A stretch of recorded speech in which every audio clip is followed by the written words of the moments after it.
नमस्कार, आप देखना शुरू कर चुके हैं मिड कैप मसाला। मैं हूं आपके साथ प्रशांत पांडे। इस आधे घंटे में मिड कैप शेयरों का पूरा एक्शन, भरपूर एक्शन आपको जानने को मिलेगा और इसके साथ ही आपको कमाई के मौके भी हम यहां पर बताएंगे। हमारे साथ दिग्गज एक्सपर्ट भी जुड़ेंगे, लेकिन सबसे पहले मैं बता दूं कि आज मिड कैप में एक्शन तो हम जानेंगे ही, इसके अलावा आपको अहम रणनीति भी जानने को मिलेगी, लेकिन बाजार पर एक चेक सबसे पहले। तो आज बाजार में देखें तो एक तरह का कह सकते हैं कि फ्लैट कारोबार होता हुआ 25,300 के पास निफ्टी और 59,150 के पास बैंक निफ्टी इस वक्त कारोबार करते हुए। अगर हम बात करें मिड कैप सेगमेंट की तो यहां पर भी फ्लैट कारोबार ही हो रहा है 58,250 के पास, और स्मॉल कैप में जो है वो यहां पर लाल निशान में इस वक्त स्मॉल कैप नजर आता हुआ ब्रॉडर मार्केट से। निफ्टी के गेनर्स की लिस्ट अगर आपके सामने लेकर आए हम, तो आप देखेंगे डॉक्टर रेड्डीज निफ्टी का टॉप गेनर बना हुआ है। लगभग 2.5% की तेजी यहां पर हमें डॉक्टर रेड्डीज में देखने को मिल रही है। हिंडाल्को में लगभग 2% की तेजी हम देख पा रहे हैं। इसके अलावा एशियन पेंट्स 1.5% से ज्यादा चलता हुआ। टाटा स्टील में 1.25% से ज्यादा की तेजी है। बजाज ऑटो, टीसीएस में भी 1 से 1.25% का उछाल हमें देखने को मिल रहा है। अब मिड कैप की अगर हम बात करें और लूजर्स की बात करें तो यहां पर देखिए इटर्नल यहां पर लगभग 2.5% प्रेशर में निफ्टी का टॉप लूजर इस वक्त। इंटरग्लोब एविएशन नतीजों के बाद प्रेशर में लगभग 2.5% यहां पर भी गिरावट देखने को मिल रही है। SBI life, power grid, Adani ports, इन सभी में आप देख रहे हैं कि 1 से 1.25% तक की गिरावट हम देख पा रहे हैं। एडवांस डिक्लाइन रेशियो 1233 शेयर ऐसे हैं जो कि आज हरे निशान में हैं और 1498 शेयर लाल निशान में कारोबार कर रहे हैं। अब बढ़ते हैं आगे और हमारे साथ आज खास मेहमान के तौर पर अरिहंत कैपिटल से रत्नेश गोयल साहब इस चर्चा में शामिल हो रहे हैं। रत्नेश जी, बहुत बहुत स्वागत आपका। और सबसे पहले जरा बाजार पर रणनीति बताइए। वैसे तो फ्लैट रुझान ही देखने को मिल रहा है, अर्निंग सीजन्स में कहीं पर प्रेशर है तो कहीं पर उछाल देखने को मिल रहा है। जी, very good morning Prashant ji, सभी दर्शकों को नमस्कार। बिल्कुल बाजार में थोड़ा सा काफी उठा-पटक हम 2-3 दिन में देख चुके हैं। तो अब ऐसा लगता है कि कहीं ना कहीं थोड़ा सा आज के दिन में थोड़ा सा कंसोलिडेशन रहेगा। थोड़ा वीकेंड भी है, थोड़ा सा 2-3 दिन एक्सटेंडेड वीकेंड है, तो मुझे ऐसा लगता है कहीं ना कहीं पोजीशन भी ट्रेडर लाइट रखना चाहेंगे। तो इसलिए मुझे ऐसा लगता है कि थोड़ा सा कंसोलिडेशन रहेगा बाजार में। बाजार को यहाँ पर अगर सपोर्ट की बात करें तो 25,200, 25,150 काफी एक अच्छा सपोर्ट लेवल है। इसको इतनी आसानी से तोड़ेगा नहीं। 200 मूविंग एवरेज लाइन भी आती, हालांकि ऊपर भी सप्लाई जोन रहेगा 25,350, 25,400, ये सके एक सप्लाई जोन रहेगा। तो मुझे ऐसा लगता है कहीं ना कहीं ये बाजार इसी रेंज में आज का जो बचा हुआ ट्रेडिंग सेशन इसी समय में निकाल सकता है। ऊपर में मतलब कुछ लेवल आता है तो मुझे ऐसा लगता है कहीं ना कहीं प्रॉफिट बुकिंग में करना चाहिए 25,400, 25,450 के आसपास में। बैंक निफ्टी देखे तो बैंक निफ्टी में मुझे ऐसा लगता है कि थोड़ा सा जो अंडर परफॉर्मेंस अभी देखने को मिल रहा था, अभी भी थोड़ा सा बैंक निफ्टी में मुझे ऐसा लगता है अभी भी थोड़ा सा अंडर परफॉर्मेंस में ही रहेगा। बैंक निफ्टी फ्यूचर के लेवल देखे तो 59,450, 59,500, ये थोड़ा सा एक मुझे ऐसा लगता है कहीं ना कहीं एक सप्लाई जोन रहेगा। इसके आसपास में कहीं आता है तो एक प्रॉफिट बुकिंग बनेगी। नीचे में भी 59,058, 800 की सपोर्ट जोन, तो मुझे ऐसा लगता है इस रेंज में रह सकता है। बैंक निफ्टी का थोड़ा सा अंडर परफॉर्मेंस रह सकता है। और निफ्टी में थोड़ा सा एक कहीं ना कहीं सपोर्ट हमको निफ्टी से आता हुआ दिखाई दे सकता है बाजार के अंदर। चलिए, तो ये है निफ्टी और बैंक निफ्टी पर नजरिया। रत्नेश जी, जरा लगे हाथ अपनी टॉपिक बता दीजिए आज की। जी बिल्कुल, तो मुझे ऐसा लगता है कहीं न कहीं जो काफ़ी टाइम से हम दे रहे हैं, इस बार जो थोड़ी-सी तेज़ी बन सकती है, जैसे जो बैंकिंग सेक्टर जो छोटे से पीएसयू या जो स्मॉल साइज़ बैंक है, उनमें थोड़ी-सी तेज़ी बनती हुई दिखाई दे रही है। तो 2 है, इनको इंट्राडे के लिहाज से भी या थोड़ा-सा शॉर्ट टर्म के लिहाज से भी ट्रेड करा जा सकता है। पहला है महाबैंक। महाबैंक में एक अच्छा यहाँ पे अभी 2-1 दिन में हमको एक से थोड़ा-सा हमको प्रॉफिट बुकिंग दिखती है, वापस से उसमें रिबाउंड दिखा है। ₹62 का स्टॉप लॉस लगा के 77 के यहाँ पे टारगेट यहाँ पे दिखाई दे सकते हैं महाराष्ट्र बैंक, महाबैंक में।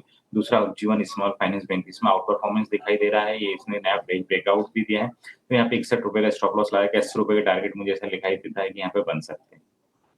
चलिए, तो ये है राय और कहां पर आपको खरीदारी करके चलने की सलाह मिलती हुई रत्नेश जी की। उज्जीवन स्मॉल फाइनेंस बैंक का यहाँ पर स्टॉप लॉस और टारगेट का विशेष रूप से ध्यान रखिए। चलिए बढ़ते हैं आगे और नतीजों का दौर है, तो बहुत सारे मैनेजमेंट भी हमारे साथ चर्चा में शामिल हो रहे हैं और मुझे बड़ी खुशी हो रही है। परिचय कराते हुए हमारे साथ अनुज माथुर साहब इस चर्चा में शामिल हो रहे हैं, MD and CEO Canara HSBC life insurance, और तरुण रस्तोगी साहब CFO Canara HSBC life insurance. आप दोनों का बहुत बहुत स्वागत। और सबसे पहले तो नंबर्स अगर देखें तो मैं यही कहूँगा कि हर फ्रंट पे जो नंबर्स हैं उन्होंने कहीं ना कहीं एस्टिमेट्स को बीट किया है और बेटर ही नज़र आए हैं एस्टिमेट से। प्राइवेट प्लेयर्स, ओवरऑल इंडस्ट्री, इन सभी में जो है वो एक अलग तरह का प्रदर्शन कहीं ना कहीं कैनरा एचएसबीसी का नज़र आ रहा है। और सबसे पहले तो नतीजों पर ही कहीं ना कहीं हम बातचीत करेंगे। तो अनुज जी, शुरुआत आपसे करते हैं। अच्छा लगता है जब नए साल में इस तरह के नंबर्स आपका स्वागत करें? नहीं, धन्यवाद प्रशांत जी। बिल्कुल बहुत अच्छा लगता है। इससे अच्छा क्या नया साल स्टार्ट हो सकता है कि कंपनी की परफॉर्मेंस बहुत अच्छी रही है। और बहुत खुशी है देख के कि जो हमारे निवेशक हैं, जो हमारे इन्वेस्टर्स हैं, वो भी हमारे साथ हैं, हमारे साथ खुश हैं हमारी परफॉर्मेंस को लेके। तो ऑब्वियसली ये बहुत खुशी का मौका है हम लोगों के लिए। तरुण जी, अमूमन क्या होता है कि जब आप इस तरह के नंबर लाते हैं, वो भी इस तरह के माहौल में जहां पर बड़ी ही वॉलेटिलिटी है, बहुत सारी चीज़ों को कहीं ना कहीं एक तरह से डायनेमिक्स भी बदल रहे हैं, जो कंज्यूमर का सेंटिमेंट है वो भी बदल रहा है। फिर भी अगर मैं की ग्रोथ ड्राइवर्स को जानना चाहूँ इस पूरे नंबर्स को सपोर्ट करते हुए, तो वो क्या रहे हैं? तो सबसे पहले प्रशांत, नमस्ते टू व्यूअर्स एंड नए वर्ष की शुभकामनाएं। सो हमारा एक चीज बड़ी इम्पोर्टेंट है जो आप निवेशकों ने और व्यूअर्स ने नोट करी होगी, consistency in performance. I think this is one, एक चीज है जो जिस पे हम फोकस करते हैं कि हमारे नंबर्स, जो हमारी परफॉर्मेंस है वो कंसिस्टेंट रहे। और इसीलिए हमारा जो ग्रोथ है वो ओवर मेनी इयर्स एंड जो पिछले 9 महीने में भी हमने अच्छी ग्रोथ दिखाई दी है। मेन जो रीजन है जिसकी वजह से हम हर फाइनेंशियल पैरामीटर्स पे अच्छा परफॉर्मेंस दिखा पाए, इज सबसे पहले तो जो हमारा जो डिस्ट्रीब्यूशन स्ट्रेंथ है, बैंक एश्योरेंस, उसकी वजह से हमारे जो ग्रोथ है वो उसमें एक कंसिस्टेंसी है, और वो दैट इज हमारा ग्रोथ इंजन एक तरह से बहुत ही सॉलिड है। तो वो एक कंटिन्यूटी देखने को मिल सकती है इसमें कि कंटिन्यू हम ग्रो करेंगे इसमें। सेकंड, हमारा जो फोकस है कस्टमर के लिए, इसलिए हम कोई प्रोडक्ट पुश नहीं करते हैं कि यही प्रोडक्ट हमें बेचना है। जो कस्टमर की डिमांड होती है, मार्केट की डिमांड होती है, उसके अकॉर्डिंग हम चेंज कर लेते हैं। तो इस क्वार्टर में हमने देखा कि जो मार्केट लिंक प्रोडक्ट हैं उसकी डिमांड कंटिन्यू रही और उसकी वजह से हम ग्रोथ जनरेट कर पाए।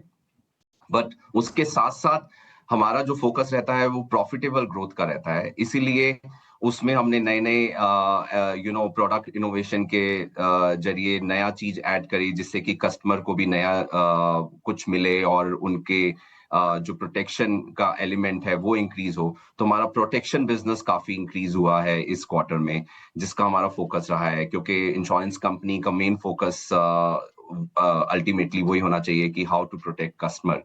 तो ये दो एरियाज हैं, और along with the distribution support, हमारे जो सपोर्ट हमें मिलता रहा उसकी वजह से हम हर पैरामीटर्स पे ग्रोथ दिखा सके। और लास्ट में मैं ये कहना चाहूंगा, जो हमारा एक और फोकस रहता है कि हम अपनी कॉस्ट को हमेशा कंटेन रखें, रीजनेबल रखें, और उसमें एफिशिएंसी लाते रहें हर क्वार्टर ऑन क्वार्टर। उसकी वजह से भी हमारे जो बॉटम लाइन है वो हमेशा आपको दिखाई देगा कि वो कंसिस्टेंट परफॉर्म कर रही है। और मैं यही कहूंगा तरुण जी कि मेरे ख्याल से जो भी यंग एंटरप्रेन्योर आपको सुन रहे होंगे या यंग बिजनेस माइंड सुन रहे होंगे, उनको ये सारी बातें नोट डाउन कर लेनी चाहिए। ये तजुर्बा जब बोलता है तो बताता है कि भाई दरअसल कारोबार को किस दिशा में लेकर जाना चाहिए। अनुज जी, हम मुझे ज़रा ये बताइए कि ये जो मार्जिन अपटिक है, इसमें ग्रोथ का कितना बड़ा योगदान है और प्रोडक्ट मिक्स जो है वो कितना कंट्रीब्यूशन निभा रहा है? और उसके साथ ही एक और सवाल जोड़ देता हूं कि अब यहां से जो मार्जिन्स हैं उन्हें लेकर क्या नजरिया बन रहा है? हाँ प्रशांत जी, आपने बहुत अच्छा क्वेश्चन पूछा है प्रॉफिटेबिलिटी का। और मैं दर्शकों के लिए बताना चाहूंगा कि इंश्योरेंस कंपनी में ये जो वैल्यू ऑफ न्यू बिजनेस हम बोलते हैं, जिसको वीएनबी, वो बहुत इंपॉर्टेंट होता है। और उसके दो तीन कंपोनेंट्स होते हैं। एक तो बिजनेस ग्रो करेगा तो उससे वीएनबी बढ़ता है, तो वॉल्यूम से ग्रोथ आती है। दूसरा आता है प्रोडक्ट मिक्स से, जैसे आपने भी हिंट किया, तो कुछ प्रोडक्ट्स होते हैं जो प्रॉफिटेबल होते हैं, वो उसका अगर आप मिक्स का मिक्स बढ़ जाता है तो उससे ग्रोथ आती है।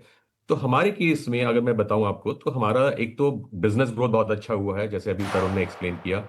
दूसरा, हमारा जो प्रोटेक्शन पे फोकस है वो बहुत ज्यादा है। मैं थोड़ी सी डिटेल्स दे देता हूँ। हालांकि तरुण ने भी बताया, जैसे हम जब यूलिप बेचते हैं उसमें हम प्रोटेक्शन राइडर्स अटैच करना हमने शुरू कर दिए हैं। ये हमारे ऑलमोस्ट 4-5 महीने हो गए हैं। उससे जो यूलिप की प्रॉफिटेबिलिटी है वो अच्छी हो गई, तो हमारे वीएनबी मार्जिन बढ़ गए हैं। तो वो किया हमने। तीसरा एक हमारा सेगमेंट होता है क्रेडिट लाइफ, कि जिन कस्टमर्स ने लोन लिया है उनको किस तरह से प्रोटेक्ट किया जाए। तो क्रेडिट लाइफ बिजनेस जो है हमारा वो बहुत अच्छा ग्रो किया है, 50% की उसमें ग्रोथ आई है। तो ये सारे लीवर्स हैं जिसकी वजह से वीएनबी, जो मैंने बताया मार्जिन, उसका पॉजिटिव इंपैक्ट रहता है। एक बहुत बड़ी चीज जो अगेन तरुण ने बताई है वो जो कॉस्ट की। तो कॉस्ट ज्यादातर इंश्योरेंस कंपनीज की और हमारी पर्टिकुलरली एक फिक्स कॉस्ट है ज्यादातर। तो उसमें जितना हम बिजनेस करते हैं तो जो कॉस्ट रेशियोज हैं वो नीचे आ जाती हैं, तो उससे भी वीएनबी मार्जिन बढ़ता है। तो business growth, product mix, cost efficiency और ये जो प्रोटेक्शन है, ये 4 चीजें हैं जो बहुत इंपॉर्टेंट हैं इसमें। और इन सब में हमें हेल्प मिली है इस क्वार्टर में। इनफैक्ट अगर आप 9 महीने के भी हमारे रिजल्ट देखेंगे तो हमारा जो वीएनबी है इन 9 महीनों का कंपेयर टू 9 महीने 2025 के, बहुत अच्छा उसमें हमें ग्रोथ मिली है। और यही फैक्टर्स है जिसकी वजह से हमारा वीएनबी मार्जिन इंप्रूव हुआ है। हालांकि उसमें कुछ वो भी रहा है, जैसे जीएसटी का इम्पैक्ट रहा, इनपुट क्रेडिट का। बट उसके बावजूद पॉजिटिव टेलविंड्स हैं। हम बहुत खुश हैं कि गवर्नमेंट ने जो जीएसटी वेव किया उससे कस्टमर्स की तरफ से डिमांड आई है प्रोटेक्शन में, और ये चलती रहेगी। तो मैं कोई नंबर नहीं देना चाहूंगा इस स्टेज पे, बट आप देखेंगे कि कंसिस्टेंसी, जो तरुण ने भी 3-4 बार बोला हमारी कंपनी में, आप देखेंगे कि ये सब बहुत इंपॉर्टेंट है इन्वेस्टर के पॉइंट ऑफ व्यू से। और हमारे मार्जिन, हम हमेशा फोकस करते रहेंगे कि हमारे मार्जिन इससे बेटर ही हों।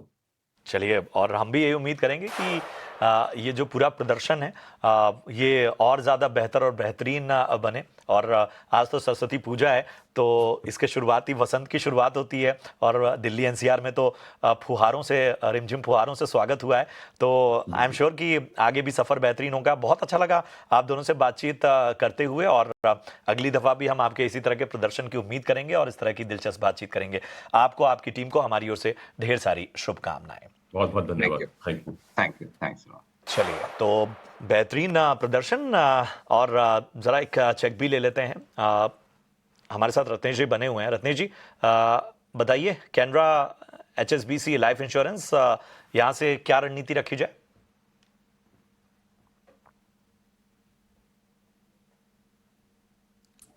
बिल्कुल, थोड़ा सा इसमें भी सभी आप म्यूचुअल सभी में देखेंगे थोड़ा सा कंसोलिडेशन टाइप चल रहा है, पर मुझे ऐसा लगता है कि कहीं ना कहीं जो अभी नई लिस्टिंग आ रहा है, डाटा मेरे पास नहीं, पर फिर भी एक अच्छा परफॉर्मेंस देखने को मिल रहा है। यहाँ पे एक 130 का स्टॉप लॉस लगा के अपनी पोजीशन को होल्ड करना चाहिए मेरे हिसाब से। एक बार 160 रुपए के ऊपर निकलता है और नई तेजी 175-200 रुपए तक के लिए आ सकती है, तो 130 के स्टॉप लॉस से पोजीशन को होल्ड करना चाहिए। 30 का स्टॉप लॉस लगाइए और बने रहिए, आगे अच्छी तेजी नजर आ सकती है। यहाँ रुकेंगे एक छोटे से ब्रेक के लिए, फौरन हाजिर होते हैं।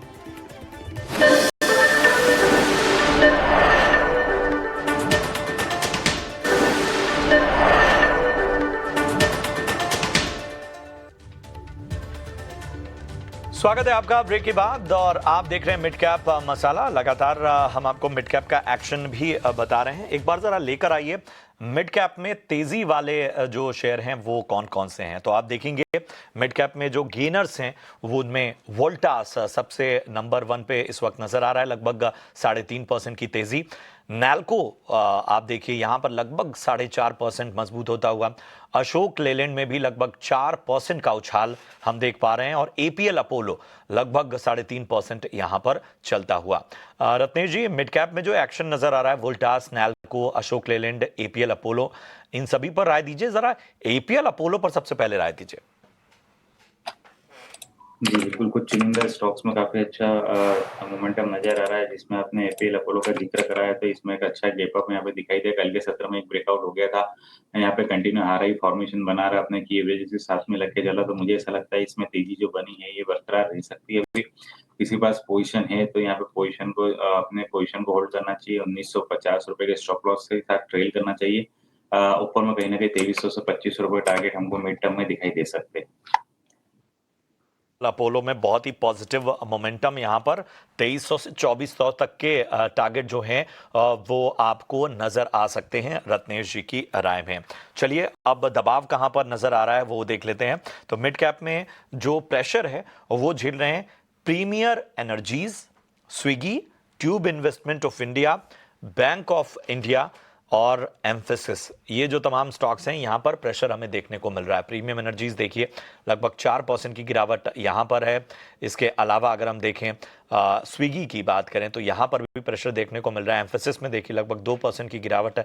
हेक्सावेयर में भी लगभग 2% का जो है वो कहीं ना कहीं प्रेशर हम देख पा रहे हैं। ट्यूब इन्वेस्टमेंट में भी लगभग 2.25%, बैंक ऑफ इंडिया में भी लगभग 1.5% की गिरावट हम देख रहे हैं। तो रत्नेश जी, जो तमाम स्टॉक्स के मैंने नाम लिए, premium energies, Swiggy, Tube investment, bank of India, Hexaware, emphasis, इनमें कहीं करेक्शन में मौका बन रहा है? जी बिल्कुल, अगर करेक्शन में मौका ढूंढेंगे तो मेरे हिसाब से कहीं बैंक इंडिया में एक अच्छा मौका बन सकता है, क्योंकि जिस तरह से हम कंटिन्यू बोल रहे हैं कि स्मॉल स्पेस बैंक में काफी एक अच्छा मोमेंटम यहाँ पे आगे आने वाले दिनों में दिखाई देगा। तो यहाँ पे कहीं ना कहीं एक अच्छा मौका 160 से 155-56 रुपए की रेंज में बनेगा बैंक ऑफ इंडिया में। ऊपर में मिड टर्म के टारगेट 180 रुपए तक आ सकते हैं, वहाँ पे एक स्टॉप लॉस लगाएंगे 145 रुपए का। तो यहां पर 145 का स्टॉप लॉस लगाइए और ऊपर के लक्ष्य भी आपको बता दिए गए। चलिए बढ़ते हैं आगे और अब आपके लिए लेकर आते हैं ऑप्शंस के चैंपियन।